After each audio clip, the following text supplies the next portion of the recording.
Yeah,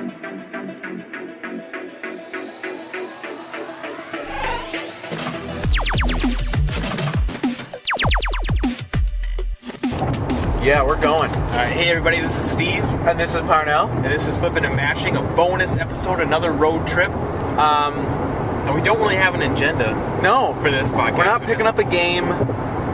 I think we could just talk about... Oh, you had a poll. We didn't talk about your pinball poll.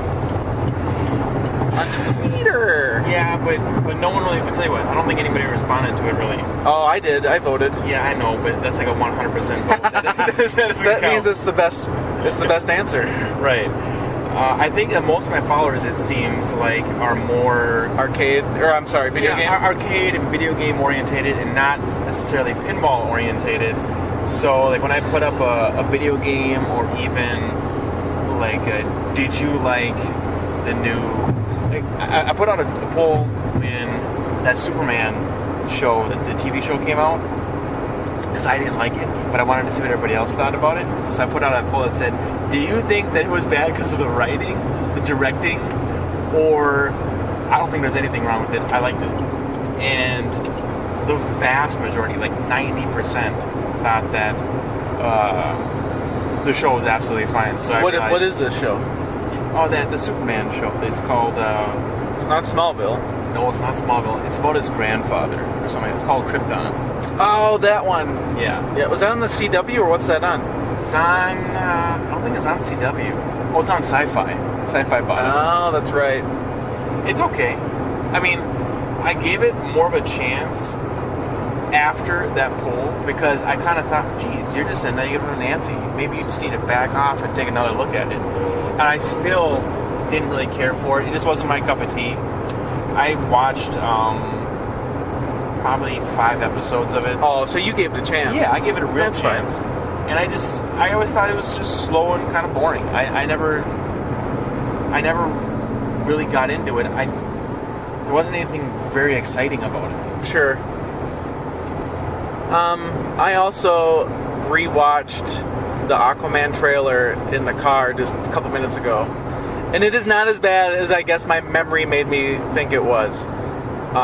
The first time I watched it, I really didn't pay a ton of attention. And then just my memory of it, I think, was just forced to be more negative because I just wasn't caring. The town... It doesn't seem like their CG is as good as Marvel's. You know who also made that exact comment was my brother. Because when he saw both Wonder Woman and Justice League, he made that comment saying, I don't think that the CG work from DC is as good, or Warner Brothers, I guess technically, because Warner Brothers is the ones who are producing it. The CG from Warner Brothers is as good as Disney and Marvel. Yeah, I mean, I know, Disney is going to be top dog, I think. Well, it really has appeared to be that way. I mean, Star Wars is able to bring people back from the dead and make it look like, the General Tarkin or Carrie Fisher, all these characters or actors, they're not even around anymore, but you're able to bring them back and have... Well, I mean, they gobbled up Pixar, and they have some of the top tech, hardware-wise and software, and they're one of the ones that push it. I think there's a couple other studios that do really good 3D work, but, Disney's one of the big ones. And they have money behind them. I mean, it's just... They're just a Goliath. Nothing's really going to be able to stop them unless they kind of self-implode, making bad Star Wars movies. Right. And I really do need to see the new Han Solo. I haven't seen it. No, nobody does. Anyway, we're way off topic because I was talking about Justice League. Or, no, I'm sorry, Aquaman. Yeah, what? So, I still think Atlantis is kind of, I don't know. It still seems a little nuts. And they're taking a submarine around Atlantis. Dude, they can swim underwater really fast. Why are they in a submarine? I don't know. I thought that too when I saw it. I mean, if you can breathe underwater and you can swim super fast, like Aquaman and the rest of these Atlantis... He freaking brought a sub from the bottom of the ocean to the top. Right. It is odd that they just drive around in vehicles as well. And maybe it's because... They're lazy? There's too many calories they're burning? They don't want to eat more meat? That's what I'm thinking. What do they eat? Well, kind of like how... Hey! What the fuck do they eat? I think they just eat anything. Well, they can't eat fish. Those are their buddies. I think they can still eat fish. I think they're just like basically humans. I think. You think they just eat potatoes? No. Do you think they just eat seaweed? I don't think that they're vegetarians. I think that they can eat anything. I don't know, man. Oh, now I'm interested because if they eat fish, wouldn't they be scared? Wouldn't this fish be scared of them? Or do they talk to him like, "Oh, come here, little buddy. I just want to pet you." And do they have to cook the fish, or do they just eat it? I don't know. I don't know anything about Atlantean cuisine. All right. What about when they're filming "quote unquote" underwater? That it doesn't look like they're underwater, and it's kind of floaty, but it looks kind of shitty. No, I hear you. I don't know how that's really going to turn out, because I was noticing that too. In the trailer, a vast majority of the trailer is them underwater talking. Yeah. And there's no audio, like, kind of, you know how when you're underwater talking, there's kind of that, it's muffled. Yes. And they didn't even put, like, a speck of it in. No. I feel like they should have put just a speck and then done a visual cue just so you knew they were underwater.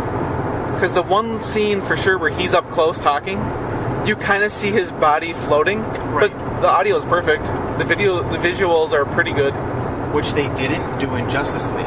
If you remember Justice League, when they fought, or like, who's that big guy who's the villain in Justice League? Do you remember his name? No. I don't remember his name either. But either way, when he showed up to get that mother box, when they wanted to communicate and talk, they made an air bubble and they talked back and forth in open air. Do you remember that? Oh my god, I remember. Yes.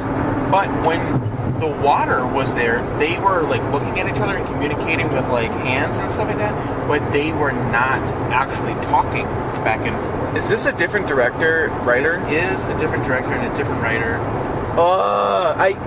This is what is really annoying. This is a movie from before Justice League in the timeline. Yep. And it now is inconsistent with the fucking story arc. Well, actually, I don't know if it's before or after. We'll find out, because I don't know. I guess. Well, he's saving his love, which is that redhead. Yeah. Maybe. I think this is a sequel to Justice League. Oh, really? Yeah. Oh, okay. Well, did they, like, get a firmware update that allows them to talk through water? I don't know. See, now, it's just little things like this, though, that your hardcore fans are going to nitpick and hate. And that is kind of annoying, because they made it obvious in Justice League. Right. And maybe that's a fault of Zack Snyder, the last director and writer. Maybe that's his problem. Like, he didn't know enough about Atlantis. And so he decided, for them to be able to communicate, you have to build an air bubble.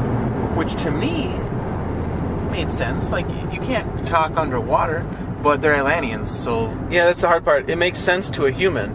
Right. But if you're an underwater, like a mer dude and a mermaid, you really don't need... I would think you don't need an air bubble to talk. Right. Unless you were trying to talk to a human, for instance. And he is half human. It's not like he's got gills on the side of his throat or anything. No, but she doesn't either, and she's full. True. Right? True. Yeah, all right, caffeine break. Yeah. Okay. Caffeine initiated. Yep. So this is a Monster Max Flavor Eclipse. Are you sure it's not just grape drink? That's grape. It's totally grape. I don't think mine's gonna make a noise. Yeah, yours. Oh, kind of. Not really at all. Mine's a Bai coconut lime. Sounds good. Yeah. Is that it? Yep. Oh. You can probably just do a U-turn. Yeah, that's what Steve doesn't know where we're going, I guess. We're going south. Not back home. So we'll take the north exit. Oh, someone hit a skunk. That's real tasty. Oh, by the way, I have 2 skunks in my neighbor's yard who live there now. Because my neighbor is like, it's like an abandoned house now. Like, nobody lives there. So the yard is just a straight jungle. So I have 2 skunks that live in there. I have like a weasel, at least, that lives in there. I think it's like a weasel family, because I saw a little baby weasel run into my yard, and he was adorable. But all I could think is, Well, actually, my first thought was, I'm going to capture this little guy and we're going to keep him. My second thought Great was, idea. if there's a baby, there's probably a mom somewhere around here as well. Yeah, and I don't know if you should make them your pet. Right, it's a weasel, a wild animal. Yeah, So, sounds like a bad idea. Yeah, I don't think we should have him around my kids. Just leave pictures. Just have pictures. Right, but my first thought was, I want this little guy so bad. Alright, anyways. Let's move back to video game talk. Okay, so Aquaman, Sure. Looks good. we'll see what it... I'm going to change my score to 4 out of 5. Mine's still 11 out of 5? 11 out of 5. I'm pretty jacked about it. Shazam, we don't need to go into all that. Nope, we're done with movies. Yeah. So you had put a poll up on Twitter, and I know no one responded, but it was kind of funny, because you all of a sudden out of the blue text me a bunch of random crap. And it was, what games are really cool that are awesome right now? And what was it? Your text was Iron Maiden, Yeah. Pirates of the Caribbean, Yeah. and Star Wars. Yeah. And I laughed because Iron Maiden is shipping right now. Yeah. So I then asked him, are you talking about just new games coming up or new in box that you can buy today? Because Iron Maiden is currently shipping. Pirates of the Caribbean isn't out yet. Star Wars was a shitty game. Oh. Well, was it just a shitty game to you? No! There's a handful of people that like it, and I'm glad they do, right? Every game needs their own little fans. Right. Because even I'm obsessed with Waterworld. That pinball machine is super fun. But I know it's a bad game. But I like it. But Star Wars, I've played it many times now, and I still hate that game. Okay. A lot of people don't like it. Maybe hate's a bad word. I just don't like the gameplay. I don't like the shots. I don't like the art. And when you do play it, it's not intuitive on what to do. And when you do hit things, it doesn't feel like there's anything going on. It doesn't suck you into the world. Sure. Even Guardians of the Galaxy, which I find boring, sucks you into the game. Because there's a bunch of call-out, there's art, there's music, all that fun stuff. And there's cool shots. Star Wars is just bland. And it sounds like Disney, the license holder, wrecked the game. Wait, for Disney? I mean, not for Disney, for Star Wars? Yeah, for the Stern, they kept going to back to Disney or whatever to get approval, and they kept nixing everything. Huh. So they would want something else put into it, and Disney would say, nope, we can't have that. Yep. Oh. So Steve Ritchie, the designer, even said Disney is one of the hardest licenses to work with, licensors, and he doesn't want... No, I don't think... They might not do another Disney, but we'll see, because Jersey Jack's Pirates of the Caribbean is also Disney, and so we'll see how that kind of turns out, because I don't think they could get Johnny Depp, or maybe they couldn't afford Johnny Depp. Okay. All right. Well, that makes sense. Johnny Depp would be an expensive asset to have, but the Pirates of the Caribbean game, to me, looks phenomenal. That's the thing. They needed approval, obviously, for everything, but they didn't need to, like, the ships they have in the back, the one that shoots into the Right. Black Pearl or whatever. Technically, it could just be any pirate game. Yeah, it could be any pirate ship. Sure. So they needed approval, obviously, but they didn't need to get a person's face approved. Something like that. Right. And I'm assuming all the people's faces were just pulled from the movie. So as long as if it's hand-drawn, as long as it looks really close, it'll get approved by the licensor. Right. One thing we talked about before about the game is you get to pick your character whenever you start your game. Yep. So, and they have a large amount of characters, like 30 characters to pick Yeah, from. you get to pick from a huge amount of characters. Then if you have multiplayer game, the next person can't pick the same character. So everybody can only be one person. And then there's a ton of different modes, and they're all randomly chosen for each time you play the game. So the combination is, fairly unlimited for a home use. It should be interesting. I think it'll be fun. I just rechecked the Twitter poll. Nobody else voted on it. So clearly my followers are not interested in it. What haters? I know. It is what it is. Maybe they don't know. So I had suggested Iron Maiden, Total Nuclear Annihilation, Yep. and Attack from Mars. Attack from Mars remake, and or Dialed In. I put all 4 on there. Yeah. There's Houdini, based out of, who is that, Great American Pinball? Mm-hmm. American Pinball? But I played it. It looks really neat. And like I think I said before, the one I played was the early version, really tight shots. I don't think it's as exciting. It's exciting for them to have a new game, but it's not exciting as a game itself versus Attack from Mars Remake, which is freaking kick-ass. Okay. And what about Dialed In? I don't know anything about Dialed In. Dialed In is Jersey Jack's first unlicensed game. So Pat Lawler has made Whirlwind. So this is a new IP. It's a new IP. It's the designer's own game that he's been working on for years, in his own head, and they just kind of let him. Wow, way to just have a hole in your lip, Steve. It's that lip piercing that you should probably put back in. So Pat Lawler, he's been working on this. He has had Earthshaker, Whirlwind, kind of like a handful of natural disaster games. And this is another natural disaster game, but like Dialed In? Yep, it's on an epic scale. What does the Dialed In refer to? So I think, and I probably will get just corrected to hell, but you're kind of a user with a cell phone, and so you call in people to help save natural disasters. So there's like a cell phone on the thing, there's drones, there's electrician and stuff, and you hit shots and you call people and stuff like that. So the whole... So you're trying to save people from disasters? Yeah. And so the name Dialed In is kind of lame, but you have a cell phone, and then the game will even take selfies of you while you're playing in a certain mode, and post them up to the back box, so you get to see kind of how dumb you look while you're playing an intense multi-ball or something. Interesting. It's kind of a neat trick. Has anyone ever done that before? No. Okay. So it's like a roller coaster ride on where they take your shot while you're going down the hill. Yep. So, they also have Bluetooth, so you can flip the flippers with buttons on your cell phone.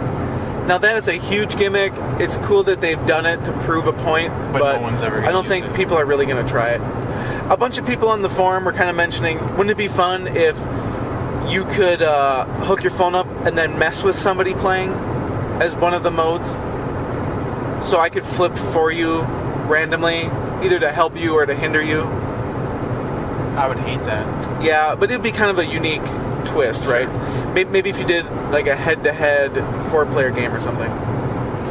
This is okay. If I was making a game and I was going to actually do that, allow other users to drop into your game and either mess with your game or help you, I would not have them be able to affect the 2 bottom flippers. I would have other flippers in the game that are staggered throughout. Oh, sure. So they can mess with the ball in the actual play field, but not down at the bottom. So you can still save whatever they mess with. So they can mess with the trajectory of the ball and have it come at you from a weird angle, but you still have the opportunity to save it instead of them literally screwing you over and draining the ball. Yeah, that's a better way to do it, I think, because then it's not unfair. Right. It's still, you get to mess with it, but yeah, it's not unfair. Exactly.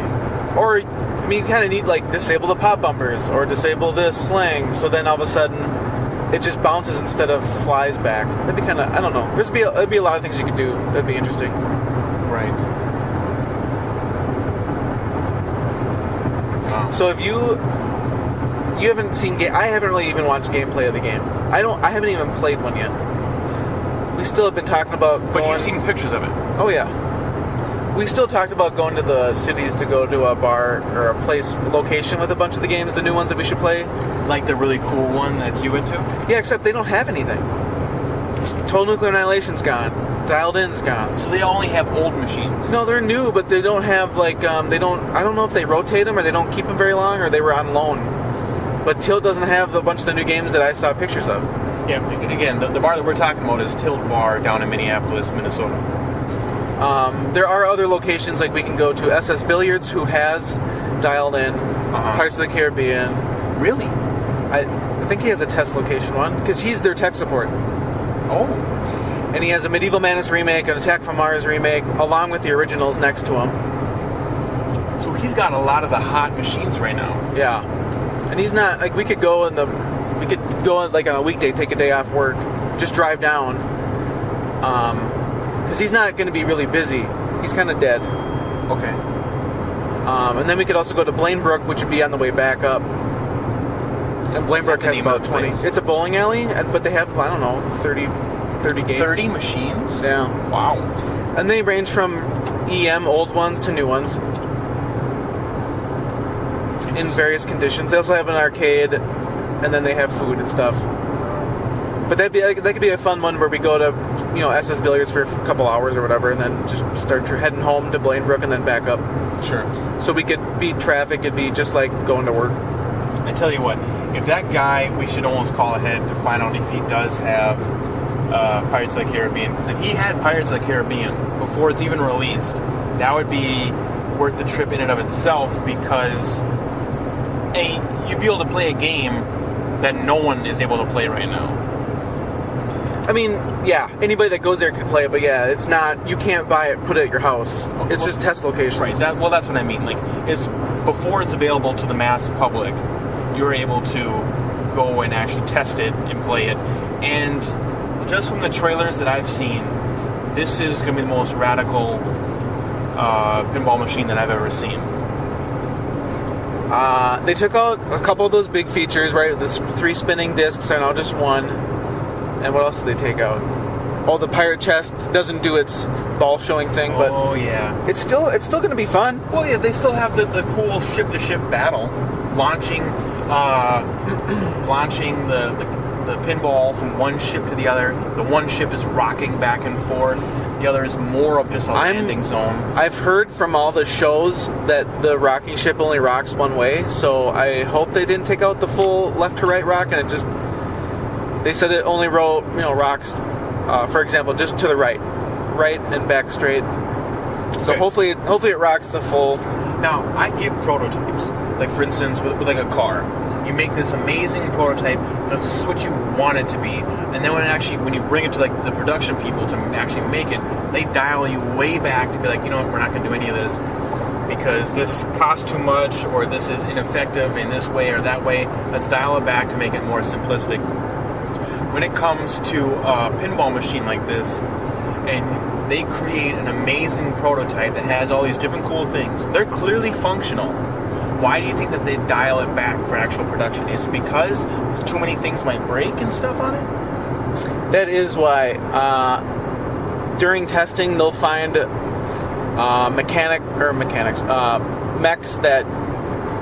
mechs or ramps or toys or anything that just, after a lot of plays, or maybe the ball gets launched off and airborne more often, and that they'll just break the game later. So they'll have to take out things to make it a safer, more reliable game. Sure. There was just an interview with Lyman Sheets on Head to Head. Is that the one out in New York? I don't know. Nope, it's not Head to Head. That's the Australian guys.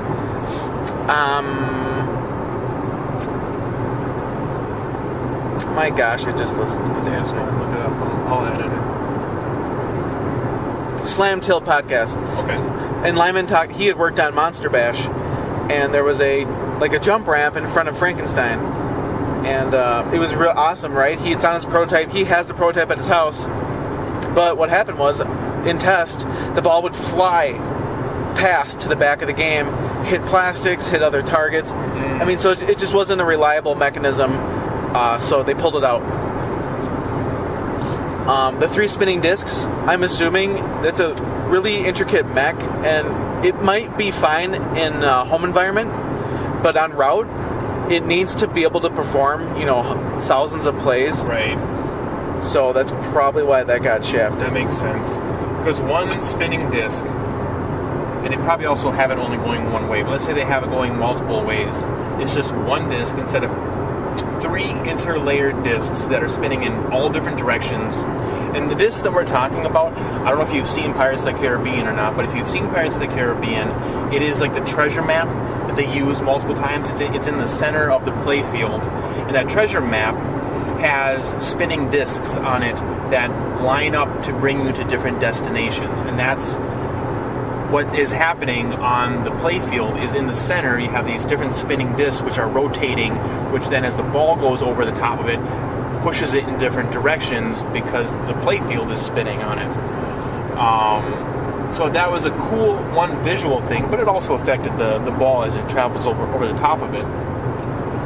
And then another big feature, which was in the prototype that is being removed off of it, is also near the center of the play field is a treasure chest where you get to lock your pinballs in for a multi-ball. And the treasure chest would open up and show you all the different balls that you've locked in there, like the 3 balls that you have locked. And I thought that was such a cool feature that it would open up and you could see the balls locked in there. Well, it looks like the production one will never open up. You can lock them in there, but you never get to see them. And that's fine. It's technically, it does its function, but I thought it was such a cool feature that, like, look at my treasure. Like, you open it up and the balls are all saved in there. It's kind of like anytime you see in a movie or a cartoon when they open a treasure chest, the gold coins are just piled high. Yeah. Even though they don't fall out, they're just piled high, and it's kind of fun to see what's filled inside. Right. I thought that was a really neat thing. So I just looked, and SS Billiards does not have a Pirates yet. Okay. They have the Stern Pirates of the Caribbean, which is the old one. Yeah, it's still a fun game. Okay. Somehow that game holds its value like crazy too. So, well, Pirates of the Caribbean is a cool IP.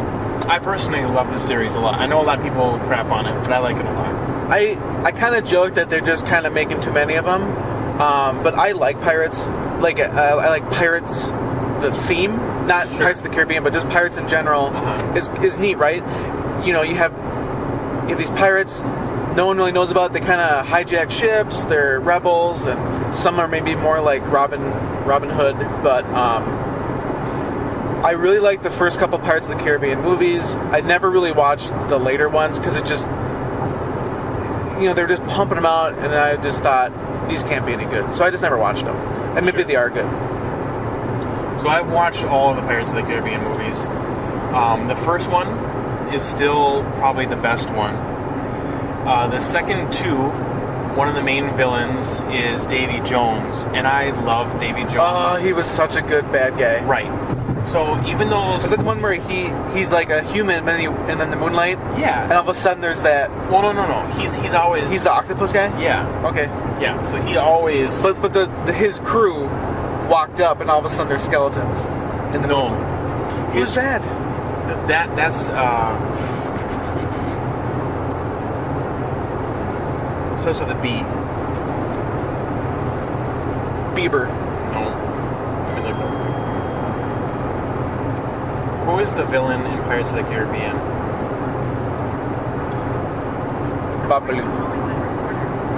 Barbossa.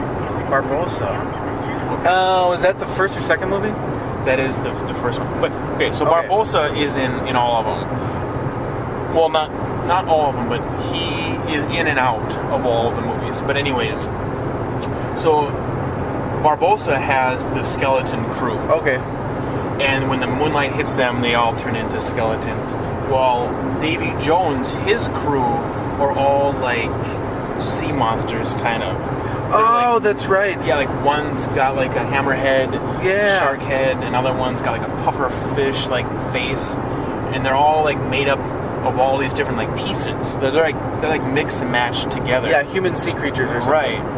Because like the longer they've been down in the sea, the more morphed and weird. Davy Jones is the boat that goes underwater. Correct. Yeah. So his boat's super cool. His lore is really cool. I love his like tentacle face. I think it's awesome. Like the way his beard's always constantly moving. So I think as a character, Davy Jones is super cool, but his movies aren't as good as the first one. Okay. And then the other ones, it's them trying to just still make money off of this IP. So I think they got 5 or 6 Pirates of the Caribbean movies right now, and they do continue to be entertaining. I enjoy them, but they're not nearly as good as the original trilogy, if that makes sense. Yeah, no, it does. So, I mean, they're at least good for a one-time watch. If you want to just sit down for an afternoon and enjoy a a fun, adventurous, pirates movie with like lots of like magic and stuff like that, or maybe not magic is the right word, like fantasy. They have a lot of cool stuff in it, but it's not as good as the original one. Now, the latest movie, the villain in it is one of my favorite villains of all time.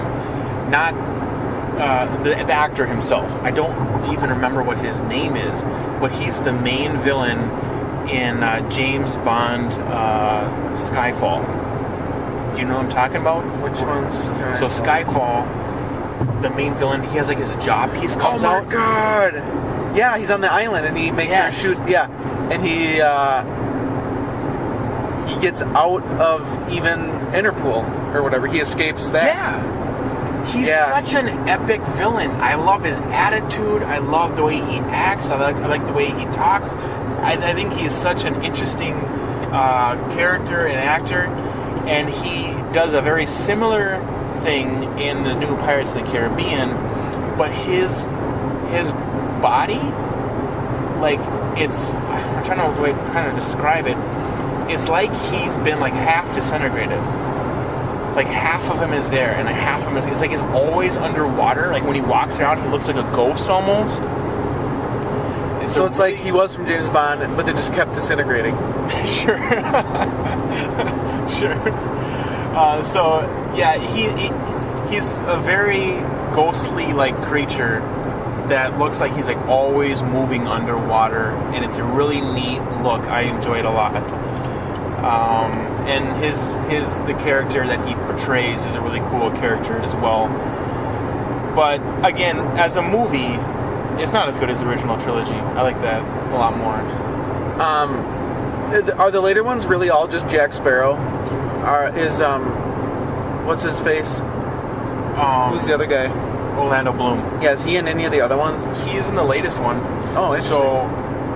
And then there's Keira Knightley? Keira Knightley is not in... She was only in a couple, right? Right. They did bring her back at the very end of the latest movie. Like, she showed up for like a snapshot. So they're like kind of teasing they could have another one. Right.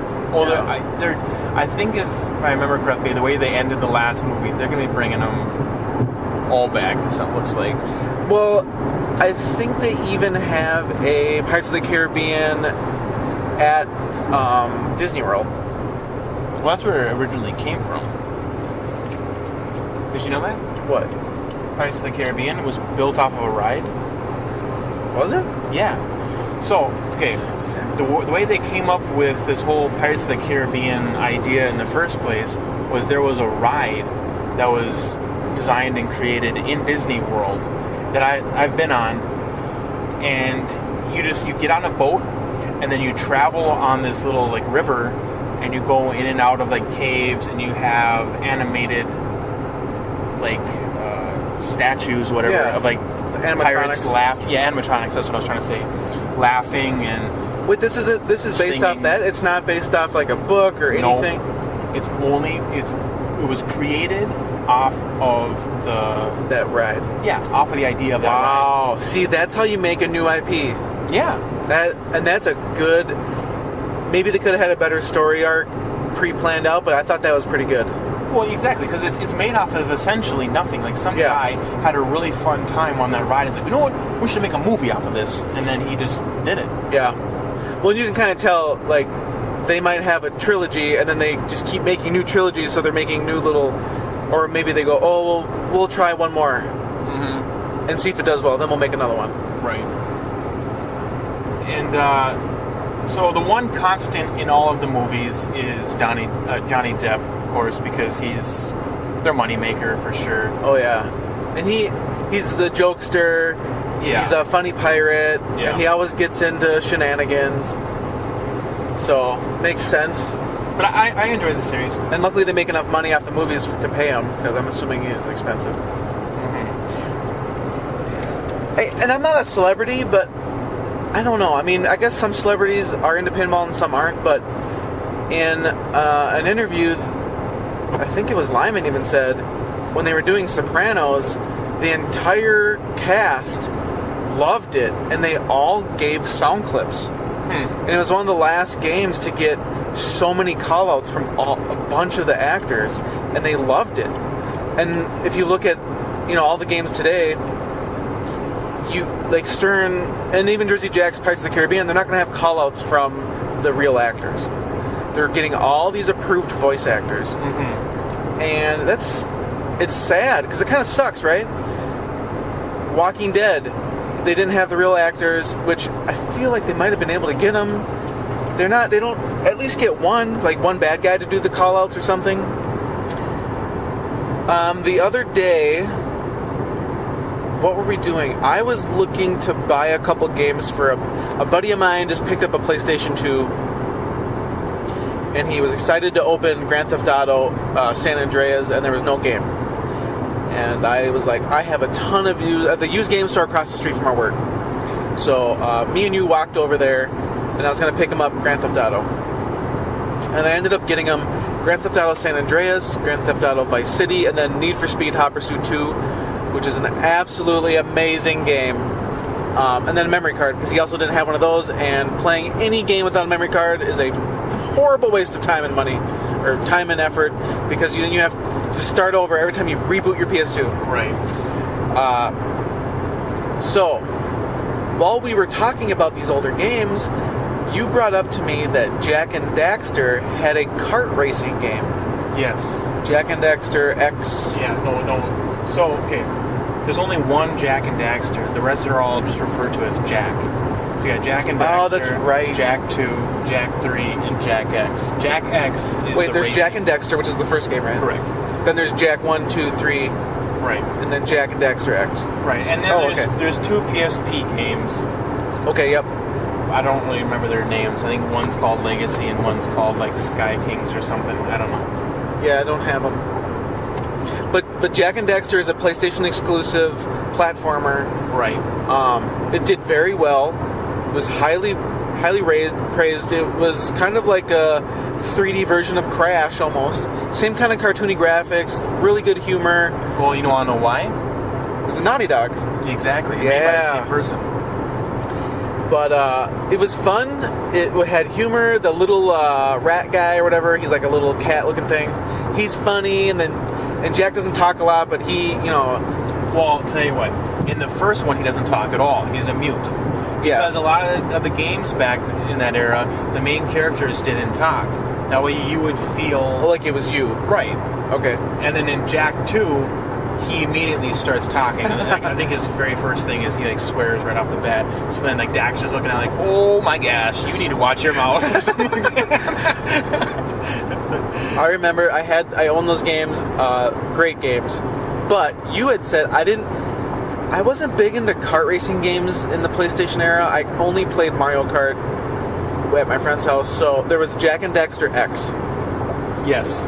And you got excited as hell about it. Jack X to me is the best racing shooter. How would you refer to that as? It's like a... God, what do you... I don't know. It's a racing shooter. I guess it's a car shooter or whatever you want to say.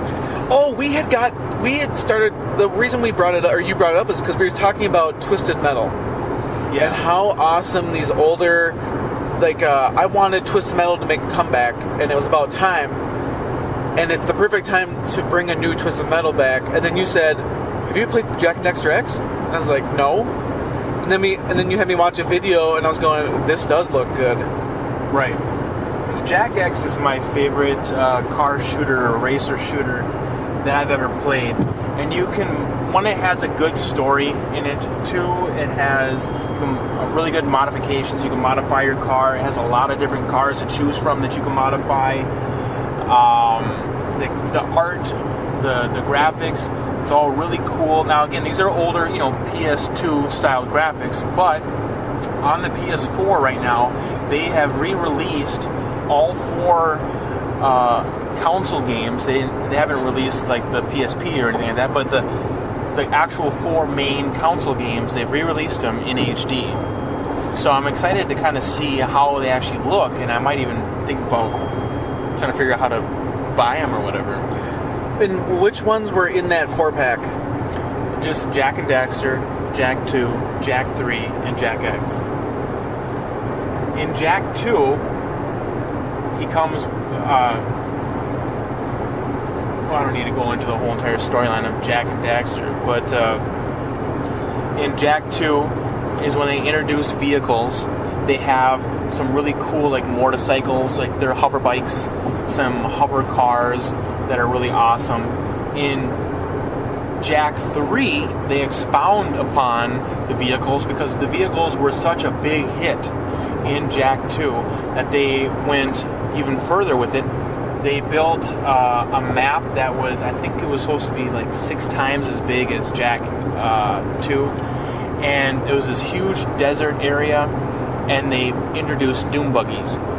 And on these doom buggies, they added machine guns onto them. Oh, So you'd be driving around, and you'd be mowing down these like big dinosaur creatures, because they had like these like gems in like their head that you had to collect. So you'd be mowing down these dinosaurs, making these huge jumps off of sand dunes, and that was such a hit, and people loved that so much that they decided, you know what, we should just do. People love spending so much time just racing around in the desert on these doom buggies. We should make just a racing shooter game where that's what the whole entire point is, just to drive around and shoot each other in these doom buggies.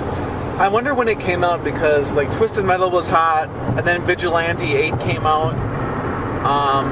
Mario Kart has always been around, right? But there's been a couple other combat-like car games that even I have no idea about. Well, Crash has one. Oh yeah, Crash CTR. Sonic now. Yep, Sonic has one. I don't know when Sonic finally came out with theirs. It probably was later. There was even a Mickey Mouse one on the Nintendo 64. even SpongeBob has one. Oh yeah, SpongeBob. Oh my gosh. And a lot of them might not be as bad as you think. Like if you judge the book by its cover. Right. The problem is, I just looked up. There was a Jak collection for the PS3, but it's only Jak and Daxter, Jak 2, and Jak 3. I know.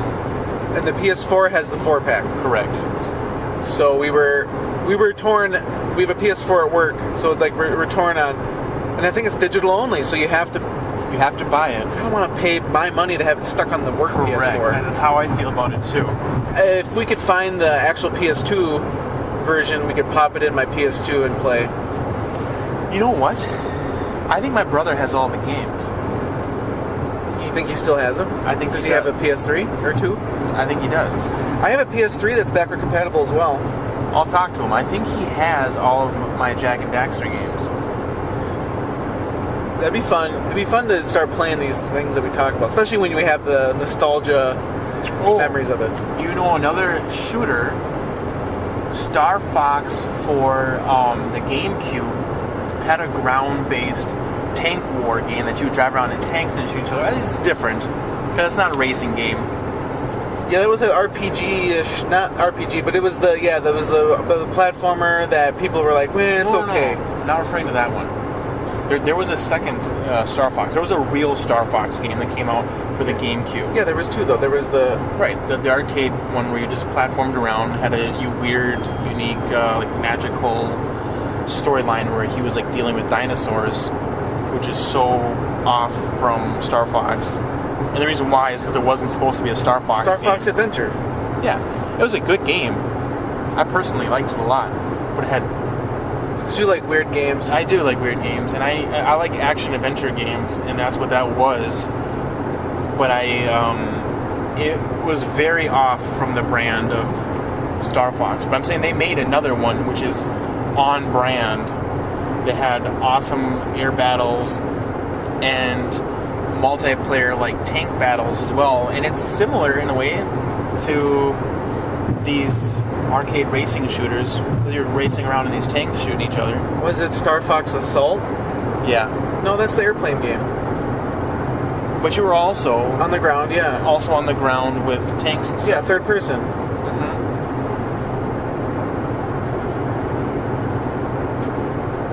But that's more off-brand. Like, if we're talking about racing like shooters, that's not a racing game at all. Like, they don't have a racing mode. No. It's just you drive around on a square shooting each other. Yeah, the main ones I remember were the Twisted Metal, Vigilante 8, which I have for 64. Mario Kart, and I never played Crash Team Racing, Hello Kitty Car Racing. What was the game I played with Nikki? Kirby Air Ride. that's kind of like Mario Kart. Oh, they have cars? Yeah, on GameCube. Okay. And then their Jack X. I think we almost were talking about doing like a special of the car assault games. Right. Well, we'll have to play a bunch. I did fire up Twisted Metal 1 on my RetroPie. Oh man, the controls are funky. You're just not used to them. I think PlayStation's D-pad was digital, so it was, full or nothing. And so turning on on Twisted Metal 1 was just super sharp. Yep. Tight every single time. So you have to just tap it quick. I mean, wow, you're going to town. Hope you know how to hold your pee. I'll just pull over the side of the road. No pit stops. Hand me that bottle. Hurry. Just pee in my backpack. Yeah, we'll have to start doing that. It's hard to find some time though sometimes. It's just, life gets so busy. We were getting pretty good at being weekly recording, but... Yeah, I've said multiple times to myself that I was going to try to buy that, the 3-pack for the PS3, the Legacy Edition or whatever, so I could play through the Jak and Daxter series again. But now that the PS4 has... the quad pack. Right, including Jak X, which I really love. I don't think it hit the market really hard, but I personally loved it a lot. I forgot. Okay, so when I think the first remanufacture of a game or redo was Crash, and they really put a lot of time and effort into it, so that it plays at a high resolution. It looks way better. And I want to say that the Jak series got a facelift, but it didn't get the full-on treatment. Right. And so people were just kind of shitting on it, saying, well, it's not, they didn't make it, 1080p or 4K, so there's no point. And that's why I haven't gotten it, because I talked to the guy at GameStop about it. He said, well, no, they didn't remake the game. They just uplifted it a little bit. Yeah. So that's why I didn't think it was worth my time to re-buy them all and try them all out again. I was kind of waiting for this moment that the PS4 now has brought back, where they redid them all, and they're all super sharp and clean. Are they? Yeah. And now they're coming, Spyro the Dragon will be coming. Yeah. And I think that's coming to all platforms. I think that exclusivity to Sony is gone. Well, they can make a lot more money off of it by bringing it to everybody. That, and I think Sony, since Sony just produced it, they didn't or maybe they just published it, they didn't produce it. They don't own it, or it's not exclusive anymore. And that's not Naughty Dog. That's their nemesis. What is that? Insomnia? Oh yeah, Insomniac. Yeah. Funny. I really liked Spyro 1. I'm not a huge fan of the rest of them, but I'm glad to see them. I love these little nostalgia kicks. They're hitting it right, where the people that played it are now in their 30s and 40s, have the money to buy video games, really want to get old things again. Sure. Like I remember being at my old job, and there was a coworker of mine who was buying back all of his old toys and old things that really struck a chord with him. He got a Firebird, and he had to have this very specific Trans Am. And then he got this shuffle bowler and this specific arcade game. And he actually had a handful of arcade games in his basement. I think one of them was Jurassic Park. And it was kind of interesting to see. And he was buying other toys from his early childhood to hand down to his kids to have for their kids. But, he wants to make sure that those get kept. Like all the old Fisher-Price toys. And like the pull-behind clock. No, I hear you. Just stuff like that. And he was going out of his way to spend money to find this stuff. Interesting. I love reliving some nostalgic stuff, but I'll pinch some pennies and not do it. I also don't throw away things, so I have all my old consoles. Yeah, I usually dump my console for whatever the newest current console is. I only have one system usually in my house at a time. I have two systems in my house right now because they kind of work together, and that's the Nintendo and the Xbox. one is my mobile gaming system and one is my sit-down system. You also just got a PlayStation 3. It's true. So that we can, or you can start playing some of those exclusives from a while back. Right, because I've never played any of Naughty Dog's Uncharted. Right. Fantastic series. And I really, really wanted to play through it. And now I have the opportunity to go back and play through that entire series. You could even do Killzone. Yep. Because I never played 2 or 3. I played just like I think the intro mission of Killzone 2. Okay. I never even touched 3. Do you remember when it was supposed to be hyped up to be the big Halo killer? Yeah. Oh, and it didn't get close. Even as its own game, not even comparing it to Halo, it wasn't that amazing. No. Oh, I was so disappointed because I was hyped up because I was a big PlayStation fan at that point. Right. I think so. The manufacturer or producer, whatever it is, was Guerrilla Studios, and Guerrilla Studios. I don't know if it was them hyping themselves up, or if it was other people who just really wanted an alternative to Halo, so that Sony would have this something to combat Halo with. So I don't know if it was them propping themselves up, or if it was everybody else who was on Sony's team trying to prop them up, saying, "We have the Halo killer. This is Killzone. We are going to wipe the floor with Halo." And I will say, I think that Killzone 1 was very entertaining. I liked it a lot. My brother and I played it a lot.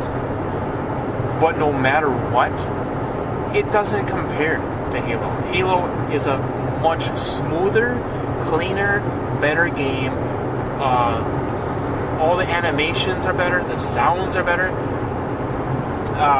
Killzone was much more gritty and realistic, but it was more clunky.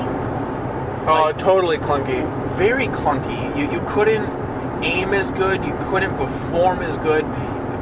Whereas Halo, right from the get-go, Halo 1 was smooth. It was smooth. It was fast-paced. Well, the first one was a little slower, but they got progressively faster. Right. And everything was fluid. Right, but even for the first one, that everyone loved it so much because it was so clean and smooth. All of your motions and everything like that were perfect. You felt like you were in the game, whereas Killzone, it felt like you were playing a video game instead of being a part of it. It felt clunky. You push a button and then it reacts instead of reacting immediately.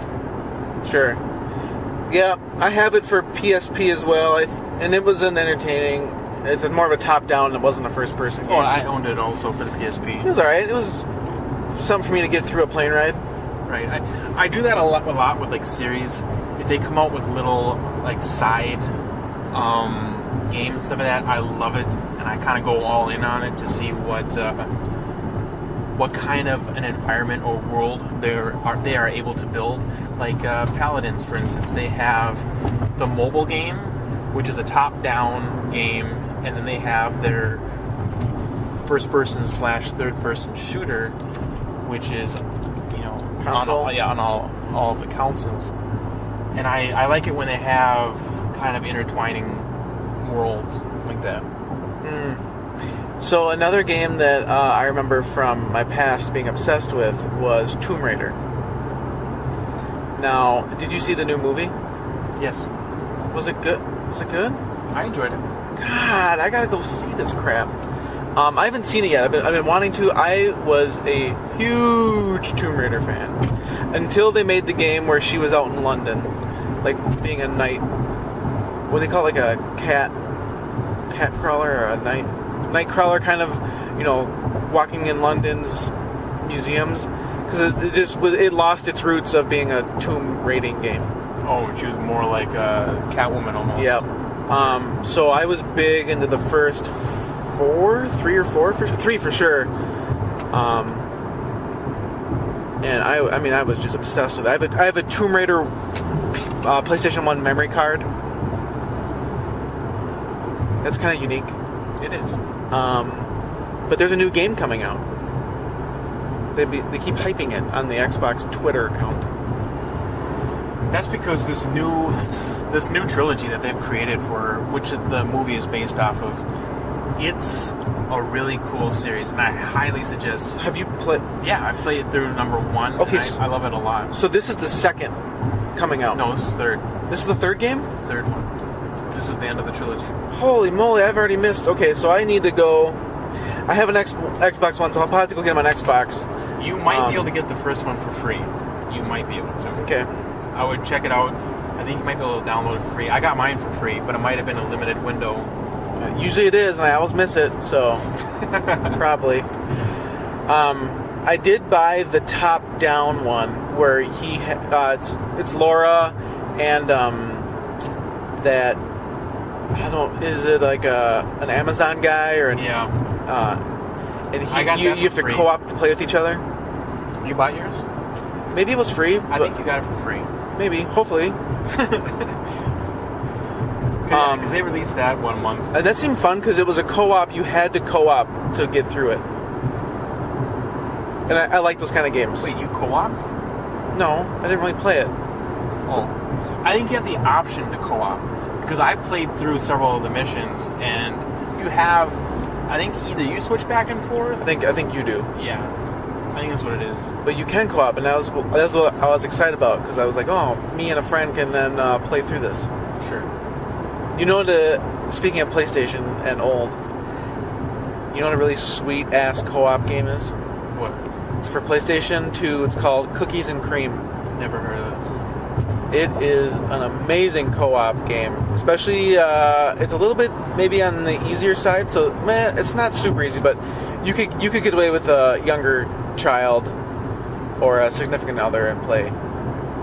Where it's easy enough, like one person has to row a boat up, so you have to use those the DualShock joysticks together in sync to do the rowing. So it's definitely playable by most people. Why do they call it Cookies and Cream? Are you like in a candy world? No, I don't know. One person's named Cookie, one person's named Cream. Huh. Okay. Yeah, no, dude. My neighbor in the dorms in college told me about it, and I thought he was absolutely nuts. Then I got the game, and then I realized me and my girlfriend at the time were playing it a lot, and it was pretty fun. It is. I wonder if I still have it. I'll have to go check. It'd definitely be a game where I would want to introduce it to my daughter when she turned 5 or so. Mm-hmm. So I should probably buy it now and put it in this big pile of crap in my basement. Really stack up this stuff I'm hoarding. No? No. Yeah. Is there any games you remember that you loved? Did you play Tomb Raider 1? Yeah, I did. Do you remember the T-Rex the first time you met him? Oh no, I didn't play all the way through it. I didn't own it. My buddy owned the first Tomb Raider, so I watched him play some levels. I myself I actually never personally played number 1. My friend did. I feel like we need to play some of these. I don't know. So here's what I take that back. I had a PlayStation Underground demo disc of either Tomb Raider 1 or 2 or something like that. So I played through some of the demo. In comparison to the new ones, the old ones, dude, they're clunky. They're super clunky. It's PlayStation 1, man. I know. And the PS1 had save points. So if you died and you didn't get to a save point, fuck you. Start again. I hate that generation of having to be shot back all the way to the beginning of the level. But it made you a better player? Question mark For sure.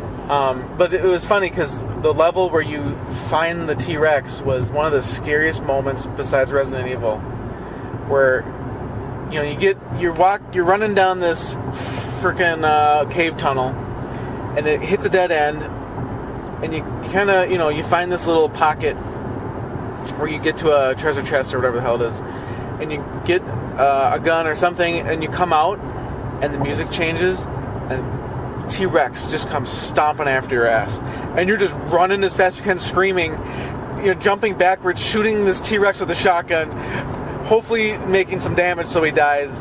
Oh my gosh. And then another scary time is, I remember it was kind of watery in a big cavern, and we swan dive into this big pool. Then there's 2 alligators that come flying out of nowhere, and you're screaming trying to swim to get out of the edge, And then there was a level where these red velociraptors pop out. It's toward the end of the game, and holy smokes, did that scare the crap out of you too. That was a really sweet game for the time, and it was amazing what they did with the graphics for the sequels, like how they're able to get so much more polygon count just because they knew how to program on the system better. That is one thing I love about seeing from the beginning of a generation of a console to the end of the console, how much more they're able to pull out of the exact same system. Yep. They're using the exact same hardware, but they've learned how to adapt and use so much more of it. It's always been exciting to see from the very first Xbox game to when they are going to come out with the Xbox 360, how much better the end games are. Same with the 360. Yeah. Such a dramatic difference. PS1 was a huge difference. PS2 was a huge difference. PS3, I think got better, but I don't think it was too bad. I know PS3 was hard to program for because the Emotion Engine and all the risk-based crap versus some of the Xbox stuff using an easier methodology and hardware. But now on the PS4 and Xbox, it's just a piece of cake for everybody. And I don't know if it'd be interesting to look at PS4 and Xbox One, original launch games versus, what's new coming out, Anthem and all the new stuff, Tomb Raider, for instance, even seeing Tomb Raider, Last of Us. That game even has a huge graphic update for the sequel coming out. Really? Yeah. They were doing comparisons. The last one looked good. Yeah, this one looks even better. Huh. But that also might be because they have PS4 Pro and the Xbox X. Okay. So maybe that is like, oh, here's our original, and then here's the 4K version. So that also sucks too. But speaking of that, Xbox just rumored to be releasing a new console. No, they're rumored to release new hardware. No one knows what it is. Okay, so it could just be a new Xbox controller. X. Yeah. Oh, it could be anything. And we do think it's a controller because they've stopped stocking the Elite controller. Right. I think it's a new Elite controller. I don't think it's a new system. I did find out that the new system that they're working on in the background is called Project Spartan. No, take that back. It's called Project Scarlet. So I just found that out recently because on Twitter I was talking about this new hardware that's going to be released and what people thought that it might be. And they said that they don't think it's going to be a new console, that the new console, they're working on it, but they're like in the middle of working on it, or in the beginning of working on it, and that it's called Project Scarlet. So I learned that all via Twitter over this last week. There's no leaked specs, but I'm assuming it's just a real jacked up Xbox One. I don't know. To me, I really want them to hold off because we all just bought these Xbox Ones not that long ago. For them to start pumping out new console systems is just going to grind my gears. They just need to back off. Well, that's the thing is the last couple console gen lives have lasted 10 years. Right. And that's how I feel a generation of a console should survive. Which is a long time. Yeah. But we don't want to buy a new system every 4 years. Like, let's hold this off. At least let it be like 8 years. I don't know. That's how I feel about it. Xbox One came out August 2016. You can't. This is 2 years now. You gotta hold off. This has got to be at least a 5-year round. In my opinion, I want it to be 8 years. That's the nuts thing. Is like I am totally fine with the graphics now, but are they trying to compete with PC? Do you think that they're like either they're trying to go against PC and pull those users, or they're just trying to beat Sony? It's a combo. It's people who compare themselves to PC, which are always going to have better graphics because they can pull out a card and slap in a new card whenever they want. Yeah. So if Xbox wants to do that, there's an easy solution. You make a console that has the ability to pull out the card and slap in a new card whenever you want. Leave all the rest of the specs the same. Only have the ability to pull out maybe certain elements like the graphics card or something like that. So you can update and upgrade them every 2 years or whatever. That'd be interesting. It might be hard now on their new platform it might be easier because essentially it's a small computer. It is, yeah. I guess we'll see what happens. I was really slow to adopt the Wii U. I was slow to adopt the Xbox One, so I don't mind waiting. I'm always going to be behind because there's not enough time to put into gaming as I used to. But yeah, I'm in no rush to get the next console because they're gonna, it's gonna cost $400 to $500. Right. I don't want to spend that. I have a Switch. I don't care about graphics. And I don't know. I just really think it's way too early to be talking about a new Xbox or a new PlayStation. These systems just came out. Let it germinate for a while. Well, and then they just released the Xbox One X, which is like the 4K version. Same with the PlayStation. Yeah, just let it be. PlayStation Pro, yeah. I would take a new controller. I think if they had, they've had to have, feedback from the first Elite. They could make this new Elite controller even better. Still charge $150, and it would sell like hotcakes for pros. That's what I think is what's going to happen. Is it's going to be something to do with like VR or something to do with a new cool controller. It's going to be an accessory. I don't think it's going to be a new system. I guess you could do VR on the Xbox One X, but we had it in the office for a while on the PS4, and I just didn't. Made me sick. I didn't really care for it. It's not my gig. I mean, if you have to be on the cutting edge, how often people buy like the Oculus or whatever, how much do they think they actually use it? I don't know. I mean, it's like the Wii. It's a hype train. It's fun right now, but then it kind of gets put on the desk and collects dust. Right. I mean, I think that the technology is amazing, and I think it's awesome to have virtual reality. At the same time, it's not something that people use every single day. Yeah, no. It's not something that I think people want to use every single day because you have to set aside a good chunk of time to literally block off the real world to go into a virtual world. Like, for me, when I'm playing a mobile game or my Nintendo Switch, I can be in the real world, put down my Switch because it pauses in-game, wherever I'm doing. Well, unless it's a multiplayer game, but I'm saying, let's say I'm playing Sonic or something like that. I can stop the game, just punch the off button, put it down on the counter, deal with the kids, pick up the game, pick up exactly where I left off, which most games don't have that ability. A lot of the Xbox games, one, you're tethered to a TV. Two, you can't pause it in-game and just deal with life and come right back to it because most of games I feel like now are online only. So the game is constantly living. Oh yeah, you have to be on the internet. Right. So, anyways, Nintendo has done a good job besides the multiplayer games of being able to just pause any game at any time, pick it up anywhere, anytime. If you need to pause for a couple hours, whatever, that's no problem. Just pick it up and play it anywhere else on the fly.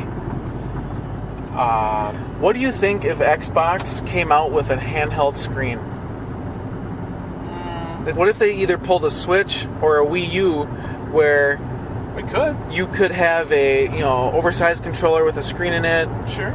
Or it was almost like a mobile Windows phone, but just a mini Xbox. Like it was a mini PC, like a small Surface tablet, but a gaming rig, and you would just have your Windows 10 games on it or something. And it'd be linked to your Xbox Live account. I haven't heard a single rumor about it, so I don't think that's what it's going to be. If they did it, we've seen those Windows Phone, the Surface Phone stuff, and it'd be funny if that actually was this little mobile gaming device they've been kind of leaking out or teasing or whatever. That would be cool. I guess I wouldn't have a problem with it. I already have a handheld gaming system, so I don't know if I'd buy a second one. I think that maybe just for the gaming industry, or at least for Xbox and Microsoft, it'd be a good idea. I know that they're already kind of half working with Nintendo, so that would throw a monkey wrench into that relationship for sure. And maybe, so one of the big things was when Smash Brothers came out for the Wii U. All the fans are cheering for Donkey Kong and all the rare characters to be brought to Smash because Microsoft owns them now. And now Nintendo, owns Donkey Kong, but they can't make is it Donkey Kong Country without, Microsoft's approval. Things like that. Really? I didn't know that. Well, yeah, but Microsoft owns Rare now, so they have all the copyrights or whatever. But Rare made Donkey Kong? Donkey Kong Country and GoldenEye, Perfect Dark. That's why there was a sequel to Perfect Dark on Xbox. And then they've been, the rumor is they're going to have a Nintendo 64 Classic. But then everybody's screaming, if you can't get these Rare games, Rare pretty much, I would say, helped Nintendo succeed. Nintendo 64. Yep. You have Nintendo's own games, which are amazing, but then Rare really made their consoles sell like crazy. Sure. If they can't get Rare games onto their system, I mean, why do it then? I get it. It's all Nintendo games. It'll be fun. But Rare was one of your biggest third-party developers that sold your console. And if you can't get GoldenEye and Perfect Dark and with Donkey Kong 64, all those classics, you're kind of hitting 60%. So I guess here's what I want to happen. I'm not saying this will happen, but this is a fun theory that I wish that would happen. I like my Nintendo Switch, and I like this little weird alliance that Nintendo and Xbox has got going on right now. If they would team up and make like a hybrid, not make a new hybrid, but like a connector, because I'm running my Nintendo through my Xbox. What do you mean now. a connector? What are you talking about? Allow me to play my Xbox games on the Nintendo. You can't. Allow me to. You can't. It literally is different hardware. It would require another reprogram. The Xbox is x86 based like a computer. The Switch is ARM based like your cell phone. Okay. It's actually a tablet. Programming is completely different. Oh, yeah. So it's not even a possibility. Okay. Now, if they develop the game and say... As a user, I don't think of stuff like that. As a user, I just think, this is a video game, and this is a video game. Why can't they work together? Okay. So, for instance, Unity... No, we're going to 96. I need to pee. Oh, okay. So, for instance, the game developing program called Unity, you can export your game to every console architecture, so you only have to make the game once, but you can export it. That you could say, hey, I made Crash Bandicoot for PlayStation, I'll export it to the Switch, and that's what they did. Okay. Now, but like Halo, that game is way too customed to the x86 architecture. You're never going to be able to make it on ARM. It's not going to have enough power. Okay. So I won't be able to port over my, like, Destiny or something. Oh, hell no. Okay. The only thing I was talking about teaming up was, right, so all these fans wanted these characters from Rare's archives, and Xbox kind of had said, hey, Nintendo, on Twitter, hey, reach out to us. And I don't think Nintendo ever did. Well, it's kind of Nintendo's fault. But I think they're open to talks. And once we saw that video of people... What game was it? Fortnite? It was Fortnite and... Minecraft. Minecraft was... Go ahead. Once we saw that video where they even teased, hey, we offer crossplay, I was going, maybe this is the start to a relationship of actually characters.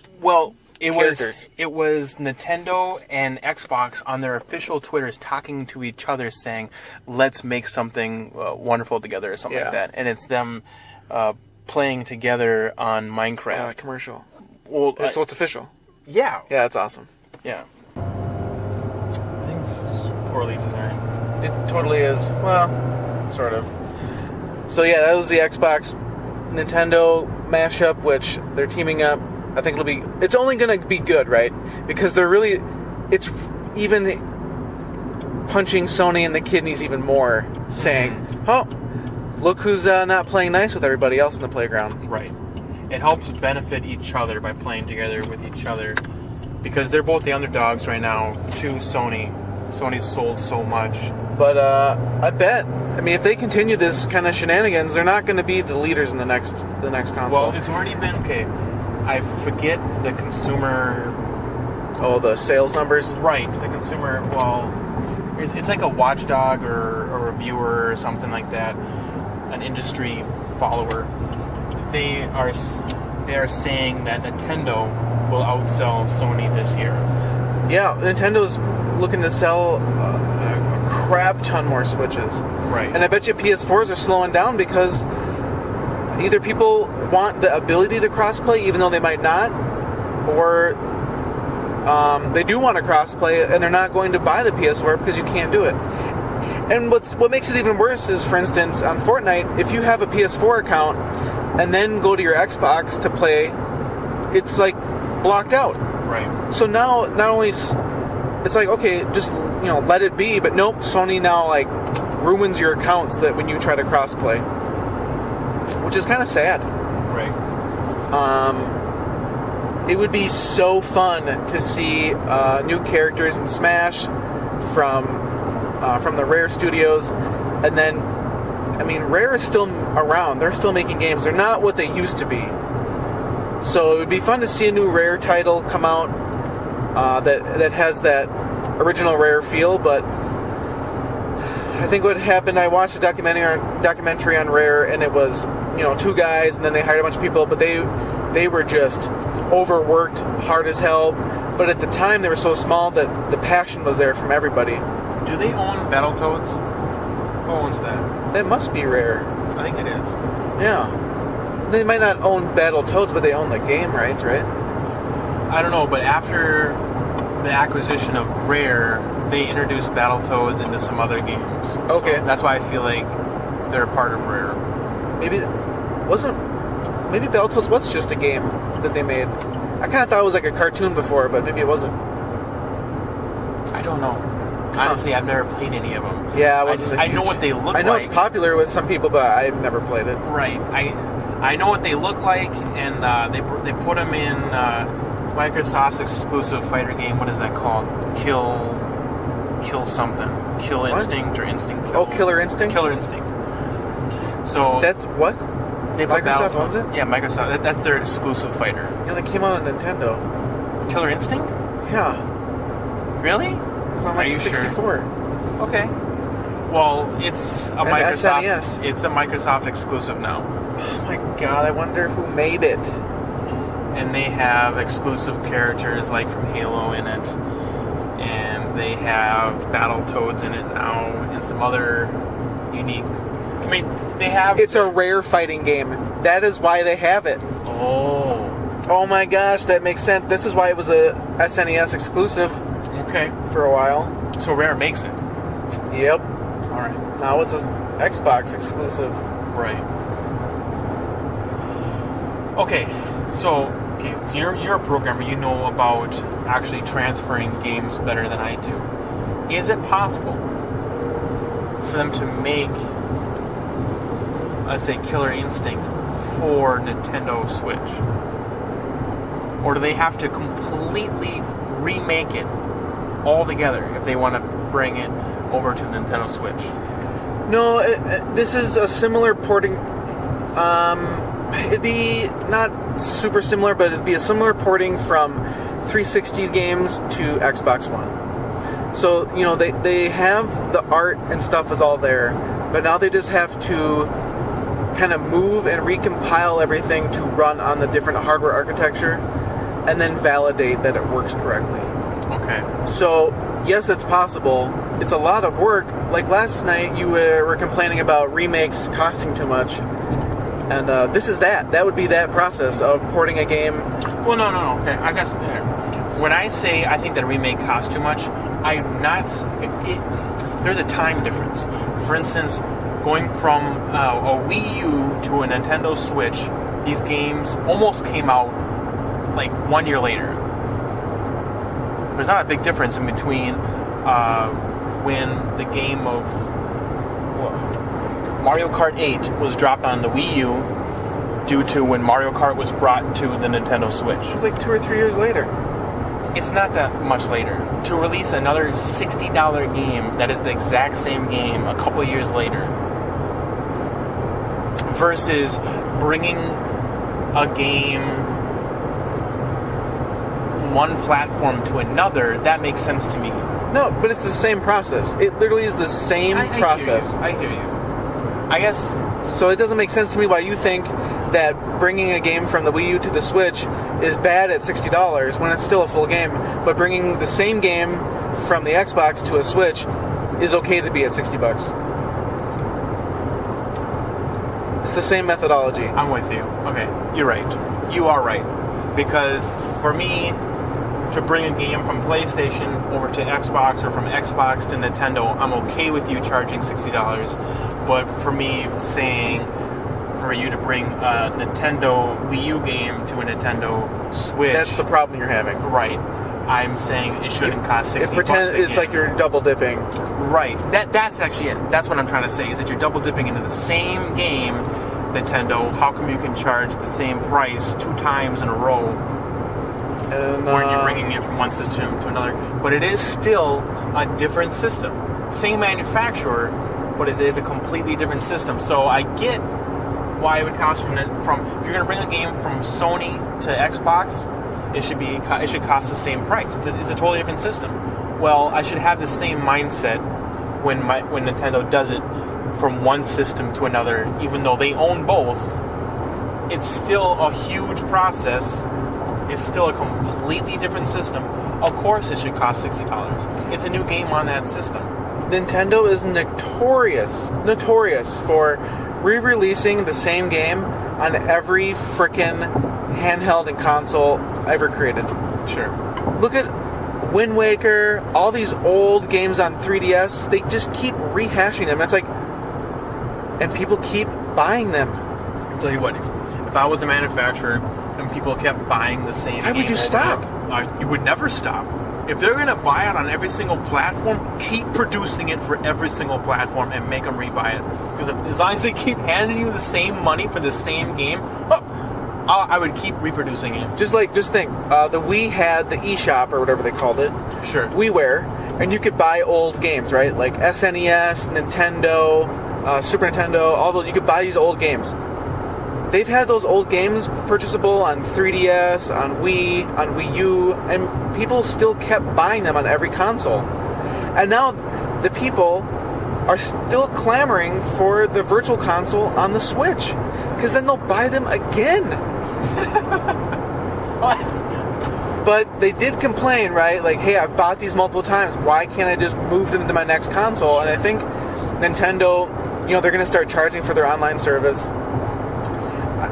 They're not calling it the WiiWare or what the eShop or whatever. They're calling it something else, and I think they're going to be tying your purchases to your user ID, so that maybe if they come out with the Switch 2 or you get a 3DS, that maybe you can port those if they're available for that platform.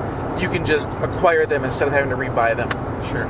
So one thing that Xbox does nice. So Xbox has a cloud-based system. Okay.